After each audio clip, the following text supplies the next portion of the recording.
Good afternoon, everybody. Welcome, Roger. It is fantastic to have you back at Melbourne Park, and I'll help get things started, moderate here this afternoon. It's a case of hello, goodbye, in a way. Coming back here, we really didn't get that chance to say goodbye to you. And coming back in today, seeing the venue, talk us through what was going through your mind. I don't know, a little nervous, to be honest. Haven't done this whole press conference thing anymore, you know, and then knowing, especially being around qualifying week, first round is always the peak of, you know, everybody's here and you run into everybody at once. So I was a little bit not worried, you know, but you just don't have enough time. So you kind of always jumping around between one and the other, but and then at the same time seeing the new venue, I've definitely not been into this room, so this is nice to see, and it's just good to see the upgrades. I think for everyone here, and AO has always been strong in investing back into facilities, making the players happy, and also the fans. And I haven't been outside. I can't even talk about the past because I never was out there. So, but I heard there's a lot of new things also going on the outside, which is great, and just love being back here. And it's true, I never actually did a whole farewell, goodbye. All of a sudden it was all over, and of course I have great memories from just being here. It's been incredible tournament for me, and one of my favorite places to play tennis. Well, one of the things that you're known for is actually coming up with that phrase, the happy slam. Tell us about why it was so happy, and what was the point of difference from, other than winning it so many times, but that point of difference at that point in your career to what was happening in the rest of the tennis landscape. So the question is, the why question happy? about the happy slam and coming up with that phrase. I guess, I don't know, for me it just felt like a very normal thing to say, because you know, a lot of players, they happy to escape the European winter. Finally, you're happy to maybe see the other players again, because the year is long, and then, you know, it's like, okay, nice, we'll see you down the road like next week or in a few days, whereas in Australia, you can catch up on how was Christmas, where were you for New Year's, what have you been up to, so it just feels very, very happy, you know, and the weather's good over here. People are incredibly excited and pumped up, you know, about the Australian Open, and we the players can feel that, and I just think the vibe's incredibly happy, you know. Nobody's kind of exhausted and tired, okay, maybe because of the travels, but that's like for 2-3 days and then it goes away. So I just call it the happy slam. I'm happy it's stuck, and I'm happy it's still the case, because I still think all the players are super happy to be here. So let's talk a little bit about the 6 titles. 04, 06, 07, 10, 17, 18, 6 times. That's a lot to have a favourite memory, but do you have one of coming back and winning? I guess it has to be 17, just because of the way it ended in the finals against Rafa. Yeah, it was surreal. I came here with no expectations. I just talked about it in one of the interviews I did before. I was maybe going to be happy with the quarters. You know, I think Seve, my coach, secretly, and Ivan, they were believing that I could do it. I was more like, yeah, no, not 17 in the world, not having played 6 months and all that. Then I played really well at the Hopman Cup. I remember came here feeling good, you know, but still, I knew I had a tough draw. I knew I had to go through some big guys to even get anywhere close to winning. So, and then I think just the way the finals played out kind of makes it maybe one of the most special runs I've ever had in my career. Do you remember that point, 4-3, juice?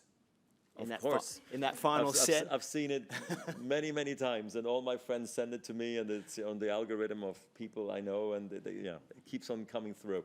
So, yeah, it's a nice point, maybe one of the most important ones I've had in my career. Yeah, what a match, and what a celebration, what a moment. It's a nice little segue for me, because what a point. Yeah. Innovation is something that the Australian Open has been known for. Did you keep your eyes across what happened last night in the one-point slam?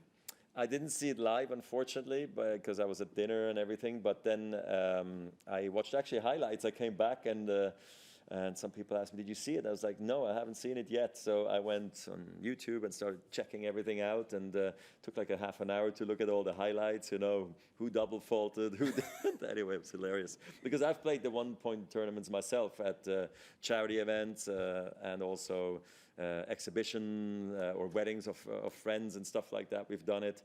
Dude, that's a nice won gift, some, isn't lost some, you know, obviously. And I like how everybody gets incredibly tight, and it was good to see everybody feeling that way as well yesterday. You've come out for the opening ceremony, a new event that hasn't been done at any Grand Slam before, and that's going on Saturday night.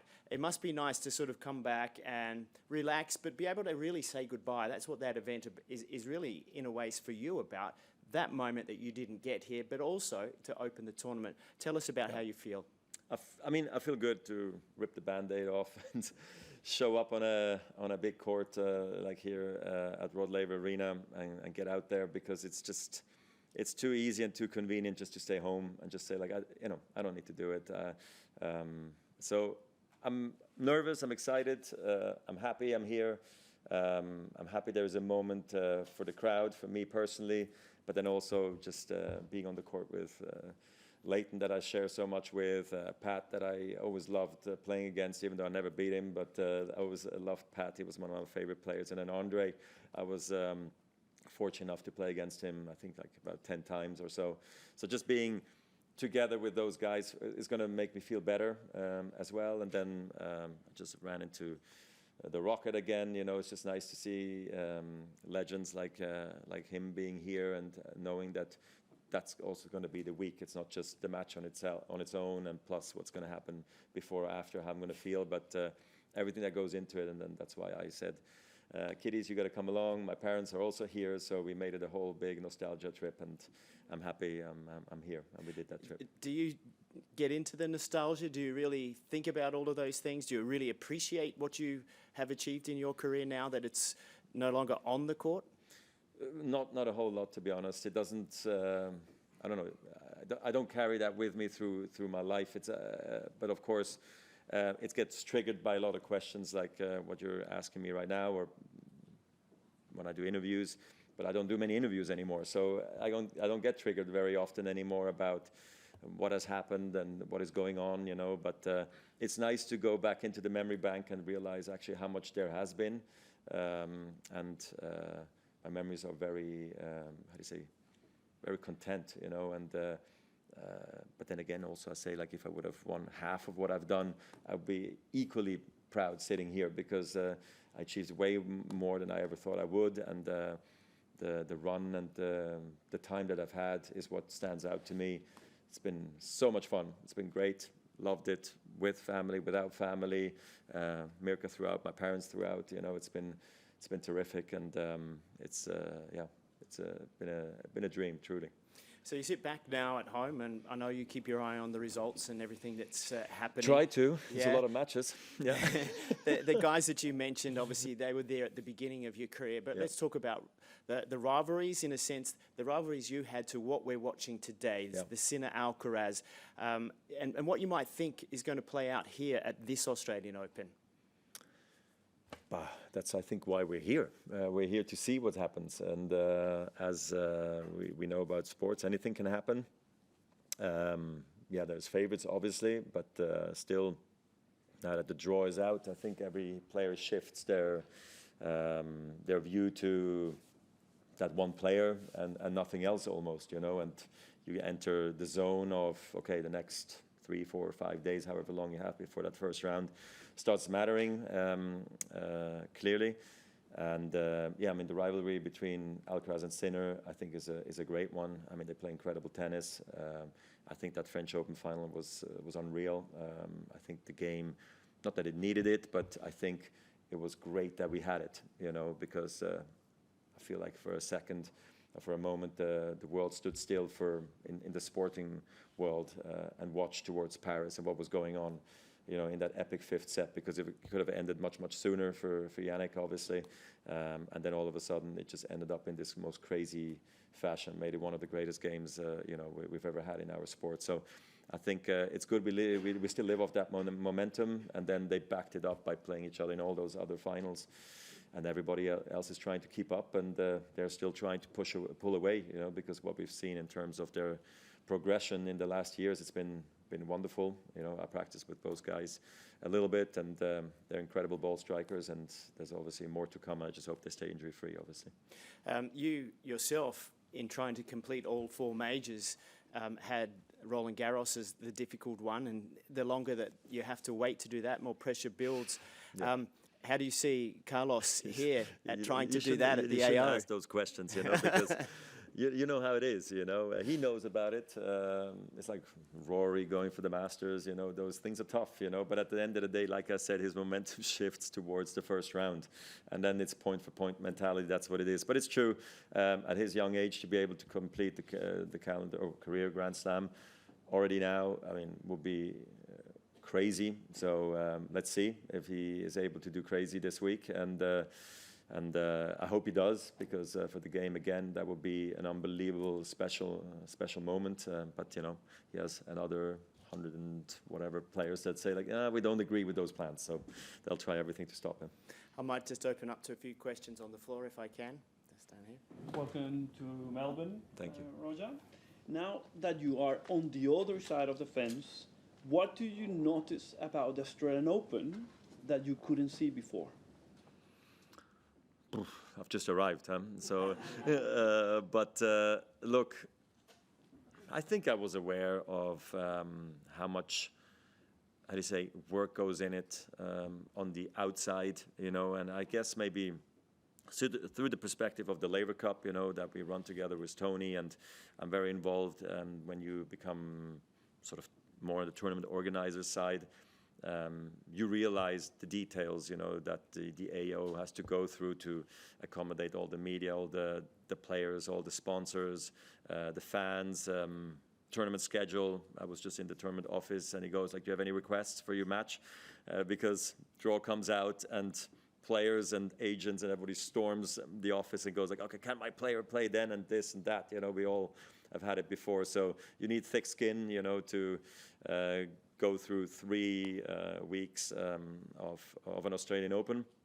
And then you hope for the weather to be good, and you hope that, I don't know, the ball kids and the lines people, I don't know if there's lines people anymore, but that they all have a good time, you know. So, yeah, there's a lot that goes into it. And I think also on the innovative side, I like what the AO has always tried to do. I feel like the AO has always tried to stay close to the players, and still that is the case. I feel like, obviously I've been gone a little bit from the game now the last 3-5 years now, ever since I've been here. So it's hard for me to exactly say more about that. Hey, as somebody who has been part of a couple of incredible rivalries yourself, and now witnessing a new one with Carlos and Jannik, and your vantage point at Laver Cup and watching generally, do you find sometimes that you end up assessing their games from your vantage point as what it would have been like to play against them, and what do you see when you're looking at them? At Wimbledon, when Grigor was playing against Jannik and I was sitting there, that made it easy to think how it could have been, because Grigor plays very similar to how I played. So that, I think, was one of the first times I thought, like, how would it have been to play Jannik in a match situation? When I saw Jannik play against Novak in Shanghai, I didn't feel that way. I was just watching great tennis because they both play very different to how I play. Carlos, when I see him, I see more like, okay, I feel like there's more similarities in terms of what we would do, in terms of when we would hit a drop shot, when we would come to the net, how offensive, how passive do we decide to play, because I think we like to play on our terms. So I put myself more into Carlos's mindset and skin when I watch him, and with Sinner, just at one time I thought, like, okay, now I understand how I would probably play against Jannik. But other than that, I'm very happy, and I love watching tennis just as a fan. It's always been the case, even when I was still on tour. Unless it was my next round opponent, I would kind of try to suss out some strengths and weaknesses. But other than that, if I would go out and watch Rafa play against a second round opponent, I would just enjoy the match, you know, because I think it's important to also be still the fan and not just always the competitor. And today, you know, I'm relaxed. really removed of everything. But sometimes it's happened like that. Roger, Sebastián Varela for Clay. What is special about Joao Fonseca? Do you think he could be potentially that third guy between the rivalry between Carlos and Jannik? What's your opinion? You don't want to be the third guy. You want to be the guy. You know, I mean, for anybody. I mean, I would think that that's hopefully what he's thinking. You know, of course, you don't want to get carried away and think too far ahead. But like in our time, when people say, like, "Oh, I'm going to try to win the Australian Open," but you know, there is all the other legends in the room. Sometimes I felt the media almost didn't allow them to speak up. You know, but I feel like anybody in the draw should come here and say, like, I want to win the Australian Open. It should be totally allowed, and same for Joao. I hope he has that mindset, to be honest. And I think what separates him from a lot of the other guys in the draw is just his power, forehand, backhand, serve, and just what he's able to bring that point for point, you know. And he's exciting. He's got good aura. I feel he's a very likable character as well. And I like watching him play, to be honest. I briefly met him at the Laver Cup. I saw him also courtside and also from the back, and it was impressive to see. And obviously, I just think he's more a little bit like me in the sense that he just needs a little bit more time to work on his game and know, like actually similar to Jannik as well, to know when to dial back and when to unload his shots, you know. And once he's going to figure that out. Obviously, sky's the limit, you know. And but obviously, I think he's truly one of the guys who can compete for the biggest wins. If I would coach, well, never say never, but Edberg said the same. But I am very busy, and yeah, I got 4 children, and no chance for the moment. Carol. Hi, Roger. Now that it's been a little while, has being away from the game been tougher than you thought it would be, or easier? Much easier. Yeah, I think it's also just the way my end unfolded, you know, with the injuries, playing less and less and less. So I got a sense of how it maybe is going to be. How is it going to be at home, and how is it going to be without any matches and any practice sessions that going to feed, you know, the next tournament and so forth. So I think I was kind of really super ready for retirement. So when it happened, it was more just a relief for me to not having to wonder where I'm going to retire, how I'm going to retire, how is it going to feel. Actually, I was just like, okay, I don't have to play along with the media, not tell lies, but like, how you feeling? I feel great. Oh my God, I feel terrible. You know, my parents calling me and say, like, you know, when are you going to announce it? You know, your godfather's asking me, like, how you feeling? And I know how you're feeling, but can I tell him because it might leak? And I'm like, oh, geez. So these things are just, you're just happy when it's all sorted out. And life's been great, to be honest. You know, I've been getting used to retirement in the first sort of maybe 6 months, 9 months, because we still had a lot of plans that were still there, because I didn't know I was going to retire in that particular moment at the Laver Cup, you know, sort of 3 months earlier. And then I think since a year, especially 2 years, I'd say now, I feel like I'm very much in control of my schedule, and we're having a great time with the children, with Mirka, and we're loving it. So it's been great fun. Last one, Russell. Roger, I don't know if you saw at the end of last year that Serena Williams has added herself to the drug testing register, so she's inviting those 6 a.m. doping calls again. Those are fun, I tell you. Well, you can also make it 5 p.m. if you want to. They can still come up at 6 a.m. You don't need to go for the 6 a.m. slot, but I wonder what you think of the prospect, therefore, of her coming back and playing competitively again, whether it's singles or doubles in her mid-40s. I mean, I heard that she entered the doping probe, but then I heard that she said she's not coming back, or I don't know. We just wonder why she would put her name down for those calls if she wasn't thinking about coming back at least. She missed those things, you know. I don't know. It's so much fun for us, you know, to always think about it. That was one of the big things why I was happy to retire at the end. It's not to have that in the back of my mind. I mean, obviously for the game it would be incredible, you know. I mean, Serena's such a legend to come back. Especially also as a mom, you know, that story like with Belinda, I don't know, it resonates with everyone, you know, in the room. But if she decides not to do it, or just maybe give herself an option, it's great to have options in life, in my opinion. Let's see what she does, and wait for an announcement or not, and then we'll see.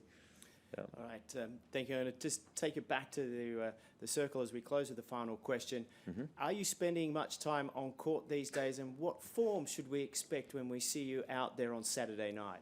I think I'm playing more than Pat Rafter from what I just heard this week.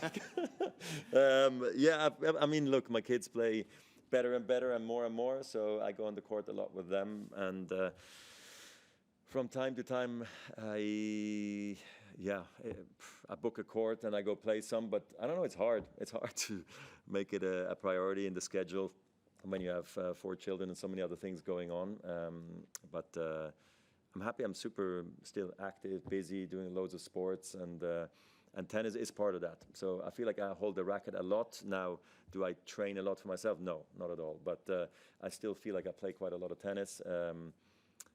That's why I haven't played singles yet, because I haven't done enough of it. So doubles feels like Pat probably feels the same way. It's probably doubles quite is better easy. anyway. No, On that, I'm sure you're going to find the centre of the racket, and it is so hopefully. fantastic to have you back here in Melbourne. We really Great. appreciate the time coming in today, and we Absolutely. look forward to seeing you back on Thank Rod you. Laver Arena. All right, Thank you, appreciate Roger. it. Thank you. Nice to see you all.